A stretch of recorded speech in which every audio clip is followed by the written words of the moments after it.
Hello everybody, so this is the second part of the Kempston Breakfast Stout or KBS Clone Brew Day. It's time to get it into a secondary for aging, and we're going to be adding some more of this, some of this, and most excitingly, some of this.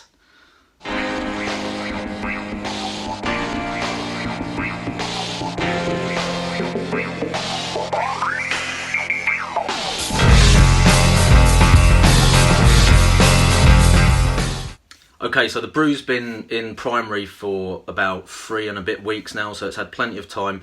It's definitely stopped fermenting now, although it was going for a good 2 weeks and a bit, still producing gas and pushing the lid up. But I think it's all done now, so going to get it into the secondary and add the oak chips. So we've got about 6 grams of oak chips in there. It doesn't look like an awful lot, but you don't need a huge amount of these to impart flavour, and it is going to be sitting on those for a good few months, so that should be okay. We've got our bourbon that I'm going to soak the wood chips in that overnight before it goes in. This is Buffalo Trace, which is very nice in my opinion, and a lot better than your average kind of Jack Daniels or Jim Beam, that sort of stuff. So not overly expensive. I think this was 18 quid off of Amazon delivered. And you can get it in a couple of the supermarkets, I think, for about £15 a bottle, but it's definitely, like I said, in my opinion, a bit of a step up from those more common brands. So let's get, I think the recipe calls for, or the scaled down recipe that I've done calls for about 160 mils, but let's make it a nice round 200. So there's our oak chips in our bourbon. One for the chef.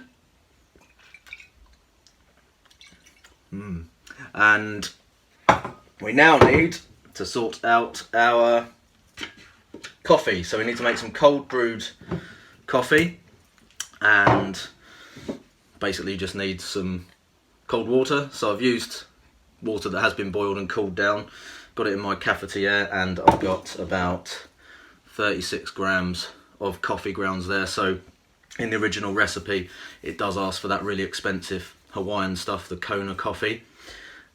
I didn't have any of that, and I didn't really want to pay out the money for that, so I'm just using this kind of Colombian stuff. It's decent coffee, but it's not quite as gourmet as that stuff. Hopefully it won't make too much of a difference. So that's just going to go into there and get stirred up, and then we're popping that in the fridge overnight.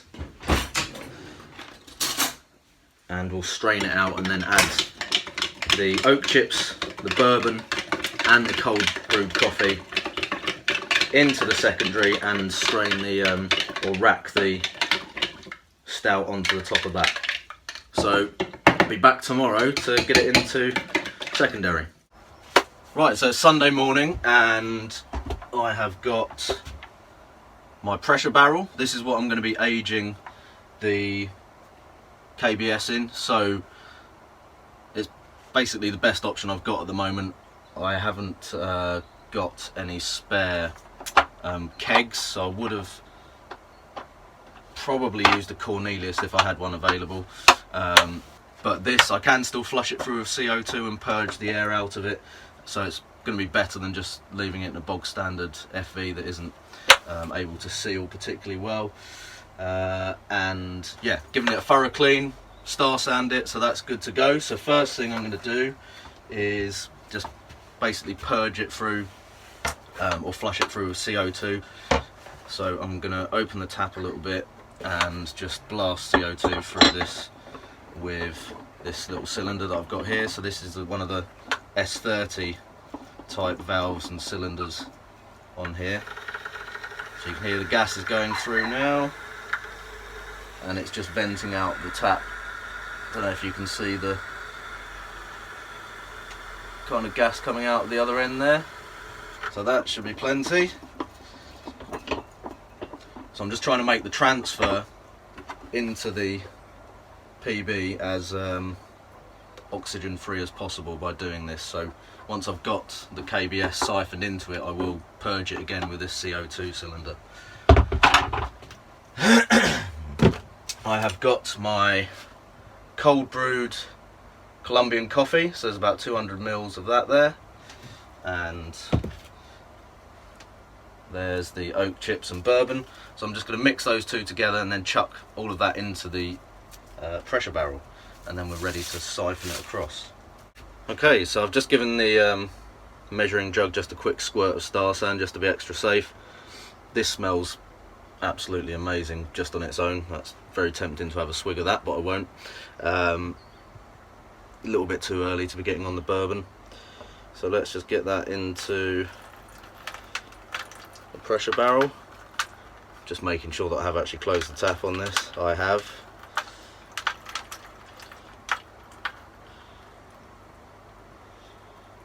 And typically loads of the oak chips are still stuck in the bottom of that, so I'll just sort that out and then we can siphon in the KBS. Right, so I've got my siphon going into the PB behind me, as you can see.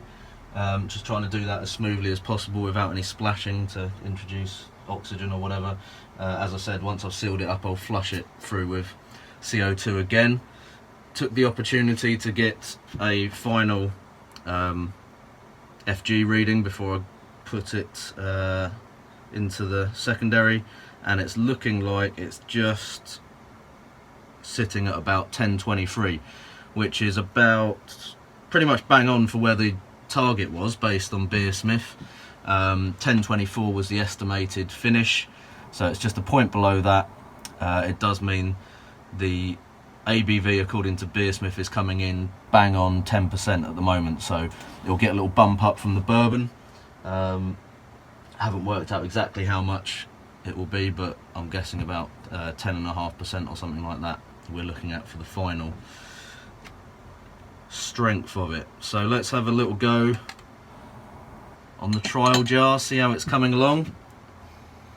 Smells massively of coffee and chocolate and roasty goodness, which is a good sign.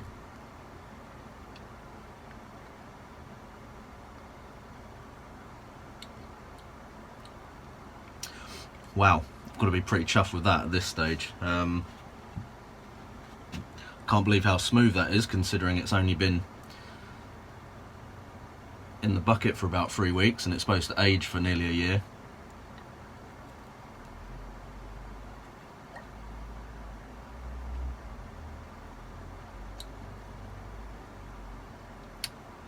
Carb that up now and I'd quite happily drink it, to be perfectly honest, so that's a really promising sign. Hopefully it'll only benefit from a bit of time on the bourbon and wood and more coffee. So cheers. Okay, so I've transferred it all across now. You can see there's quite a bit of headspace in there, but we will chuck a bit more CO2 in there and just try and purge that out a little bit. And then it's ready to go for a little sleep somewhere cool and dark so it can age for a few months. So I'll just give it a couple of squirts. I'm going to vent the CO2 pressure out because I don't really want it to be carving up too much in the barrel.